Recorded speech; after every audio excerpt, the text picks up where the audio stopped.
There's a new cryptocurrency layer 1 blockchain. They say they got the tech, they got the scalability, the token sale is still alive, and they're named after something that you may even have in your fridge. Today we're going to be digging deep into Grape. And if the blockchain aspect doesn't excite you, and if a new token sale doesn't tickle your fancy, then maybe there is one other thing that we're going to run through today where you can turn your time and potentially idle hardware into money, or more specifically, cryptocurrency tokens, which always have some kind of tangible value, at least in my humble opinion. My name is Vosker on the VoskCoin YouTube channel.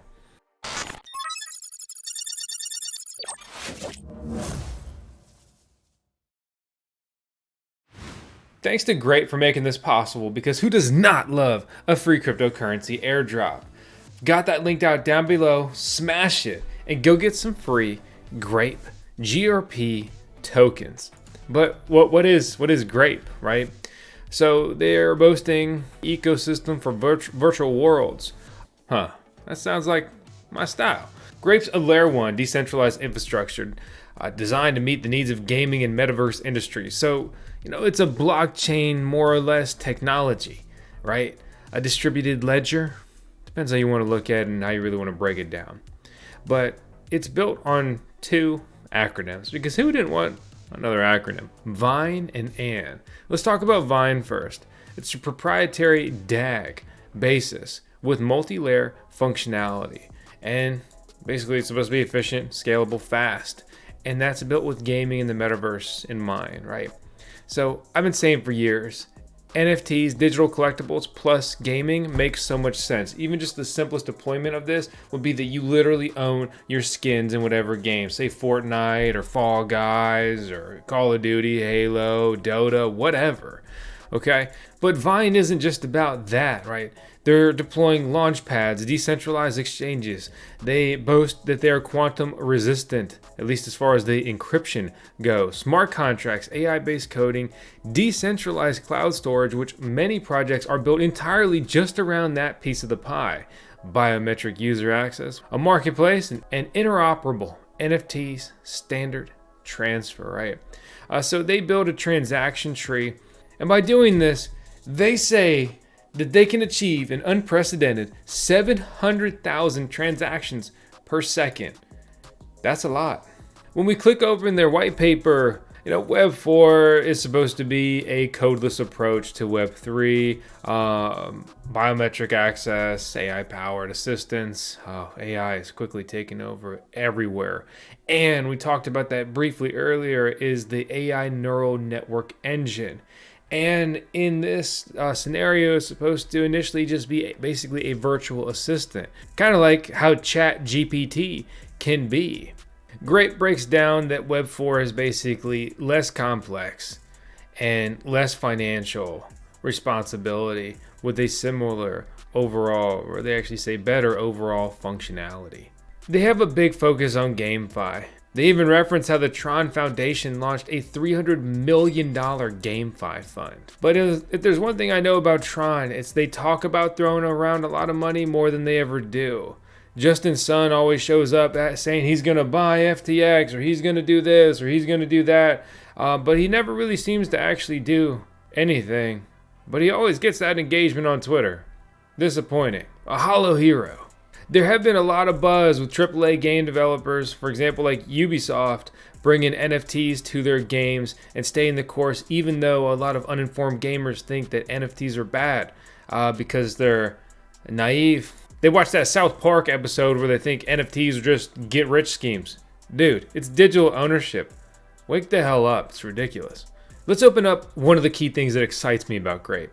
Okay, they say the primary goal of Grape is to create a fully decentralized infrastructure. Due to the unique design, Grape network performance will grow with each new advanced node connected to it. Advanced validators will need to store the database to ensure effective scalability of the network. All right, so advanced nodes contribute to validation as well as basic nodes. Basic validators will be able to verify transactions with any device without the need to store the database. This, in a way, you could think of it like running a master node, running a node, any kind of validator, right? staking, but on another level. Basic validators are really going to be much more similar to, say, staking, whereas advanced validators, if you're old school, it's crazy, I hate to say it like this, if you're old school and you've ever run a full seed wallet, a full node wallet, wow, oh, how times have changed. Crypto, oh, you're so approachable now. But they want to make these nodes even more accessible, okay? How is that done? They only need to store the most recent shard of the blockchain, whereas an Ethereum validator node needs at least 32 Ethereum and more than 900 terabytes of free space to download the blockchain. That's hefty. A quick comparison of their chain with some others is basically that they are faster than Solana, Avalanche, Tron, Cardano, Polygon, Binance Smart Chain, Ethereum, and Bitcoin per their own internal testing. But hey, that's pretty exciting, huh? On the topic of earning rewards, let's look at their tokenomics and then how to get some of those rewards, right? So these transactions on chain will have transaction fees. Basic nodes will get 30% of those. Advanced nodes will get 60%. And then the Grape DAO, the decentralized autonomous organization, or basically a decentralized company, will get 5%, and Grape Labs will get 5%. Launchpad commission, 2.5% raised funds, 2.5% in token, 10% to the Grape DAO, and 90% to Grape Labs here. Looking at the actual distribution of their token, you can see that their pre-distribution, or really pre-sale, right, sale, is set at 40%. Staking community rewards at 10%. The Grape DAO is getting 10%, and Grape Labs is getting 40%. These metrics are not uncommon for a cryptocurrency token. What is notable here, though, is that all distribution purchases have a 120-day stake, and they earn 20% interest during that time period. After that, the distributed GRP or Grape tokens are subject to a 30% sell tariff for the first 30 days, 20% for the second, and 10% for the third. Whether you love or hate sell taxes, those tariffs are paid to the stakers, increasing their projected interest rate there. They also have a planned exchange listing price of $80. Interesting, based on market conditions. As of right now, when I'm recording this video, you could buy 100 GRP tokens for $2,300, right? Or 10 for $230, or 1 for $23. That means that the price they want to get to, as opposed to what you're paying in this pre-sale, have a pretty big discrepancy. But this is not financial advice. I'm not saying that it's going to go to $80 a coin. It's going to be pretty interesting, because not only does Grape have their own token, they also have some GGTs, okay? And what is, it's starting to be a hefty bonus, but that's a hell of an investment.